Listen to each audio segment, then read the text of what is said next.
உங்கள் மேல் நீதியின் சூரியன் உதிக்கும். அது செட்டைகளிலே ஆரோக்கியம் இருக்கும். ஹெல்த் இருக்கு சொல்லப்பட்டிருக்கு. ஹெல்த். அவரை நம்புகிறவங்க வியாதியோடு இருக்க மாட்டாங்க. ஆண்டவர் நம்புறவங்க வியாதி படுக்கையிலே காலத்தை தள்ள மாட்டாங்க. வியாதிகள் நிச்சயமாக மாறும். ஏன்னா அவர் உன் பரிகாரிய கர்த்தர், உன் வியாதிகளே மாற்றுகிறவர். ஸ்தோத்திரம். நீதிமானுடைய சுகத்தை விரும்புகிறவர், ஊழியர்களுடைய சுகத்தை விரும்புகிற கர்த்தர், சுகமாக இருக்க விரும்புகிறார்.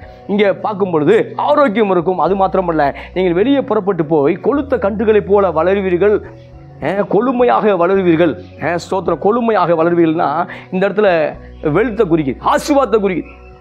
ஸ்தோத்திரம். பைபிள் ஆவிக்குரிய ஆசீர்வாதம் மட்டும் சொல்லிட்டு நீ தரித்திரம் மருந்து சொல்லவே இல்லை. நீ தரித்திரம் மருந்துட்டு ஆவிக்குரியதில் வளர வேண்டாம்னு சொல்லவே இல்லை. ரெண்டுமே பேலன்ஸாக சொல்லிக்கிட்டே இருக்கு. ஆனால் இன்றைக்கி அநேகர் பார்த்தீங்கன்னா ஸ்பிரிச்சுவலை நல்லா பேசுகிறவன் ப்ராஸ்பெரிட்டி பேச மாட்டேங்க. ப்ராஸ்பெரிட்டி அதிகமாக பேசுகிறவர்கள் ஸ்பிரிச்சுவலை பேசுகிறது இல்லை. ஆனால் ரெண்டுமே ஈவனாக கற்று கொடுத்துக்கிட்டே இருக்கு. ஒரே வசனத்தில் ஆரோக்கியம் இருக்கும், ஒரே வசனத்தில்